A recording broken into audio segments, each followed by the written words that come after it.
Welcome to this video. We're going to talk a little bit about allergy to pollen. It's very common in some areas of the US, and especially here in Texas, there's areas where pollen is just, super abundant, and a lot of people suffer from these allergies. From an emotional standpoint, an allergy to pollen is often related to a conflict of separation from a loved one. It happens a lot because it's a symbolism of sexuality and love, connection, spring, love.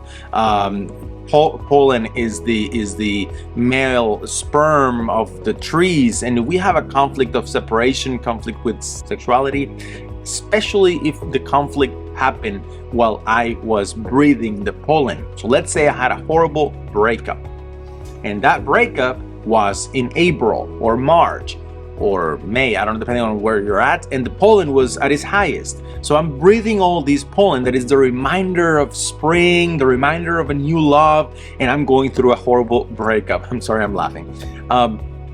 Well, that trauma could send a signal to the brain saying, hey, you know what? This whole spring love thing is really not for you here. So you're gonna become allergic to the pollen in that environment. It's not to everything, right? So it's just like, it's like your body's helping you to get away or to be protected from the environment in that case. Again, we've talked about allergic reactions in the past. There is not really one specific point that we do. We always have to go back and find the programming event and then the event that triggered that allergy, and then we have to decode those particular emotions. Often could be even transgenerational, meaning it's passed down from, my great-grandfather to my grandfather to my father to me, in which case, we have to do transgenerational work.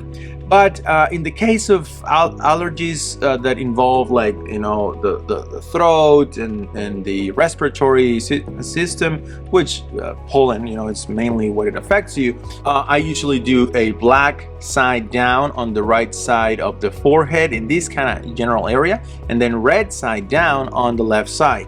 I do that for about 15 minutes, 20, and then sometimes I reverse it. That's a general one. Those points is probably not going to heal the problem, but is going to alleviate the problem. To heal the problem, you need to decode the problem.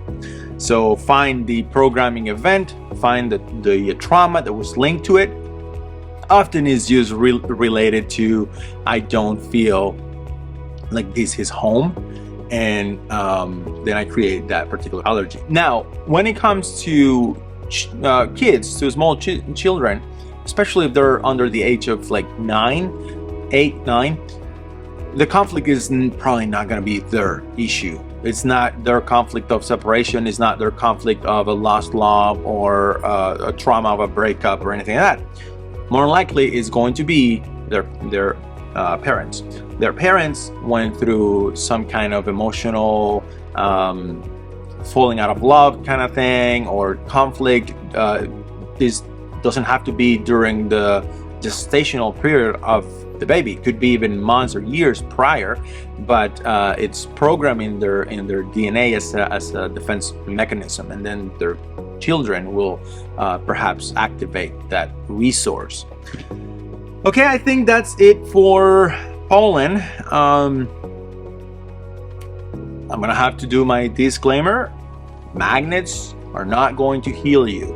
Magnets are just going to help the bioelectric system of the body, the biofield, and in connection to the physical body, to be regulated. And then in turn, if you do that alongside bringing to conscious awareness the trapped emotions that you've been dragging for too long, then the healing happens. But this is not obviously medical advice. So just sharing with you some of my experiences. Hope this helps. See you in the next one.